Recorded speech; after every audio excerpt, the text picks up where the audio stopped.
ជំរាបសួរនិងសូមគោរពដល់ពុកម៉ែបងប្អូនទាំងអស់គ្នាដែលចូលមកកាន់ Channel របស់ Admin ដើម្បីទស្សនាវីដេអូតម្រុយឆ្នោតខ្មែរ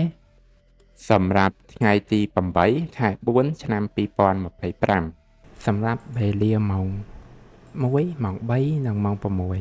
6ដូច្នេះកុំបង្អង់យូរសូមពុកម៉ែបងប្អូនកលេចមកមើលតម្រុយ2លេខតម្រុយ2លេខ Admin គឺមានលេខ68 69 73 74សម្រាប់ប៉ោះ ABCD បន្ទាប់មកគឺខ្ទង់ O ខ្ទង់ O Admin គឺ O នៅខ្ទង់60និងខ្ទង់7សម្រាប់ប៉ោះ ABCD ដូចគ្នាបន្ទាប់មកគឺលេខពិសេសAdmin គឺមានលេខ205គុណ414គុណនិង946គុណដែលលេខទាំងអស់នេះសុទ្ធសឹងតែជាលេខដែលមានសង្ឃឹមថានឹងចេញខ្ពស់សម្រាប់ថ្ងៃនេះអរគុណពុកម៉ែបងប្អូនទាំងអស់គ្នាដែលបានទស្សនាវីដេអូនេះពីដើមរហូតដល់ចប់ក៏ជូនពរពុកម៉ែបងប្អូនទាំងអស់គ្នាធ្វើការសងសំណាននៅថ្ងៃថ្មីទទួលបាននូវការហេងឆ្នះចំទាំងអស់គ្នាជាចុងក្រោយ Admin សូមពុកម៉ែបងប្អូនជួយ Like Subscribe និង Share ដើម្បីជាកម្លាំងចិត្តដល់ Admin ផងនិងដើម្បីពុកម៉ែបងប្អូនទាំងអស់គ្នា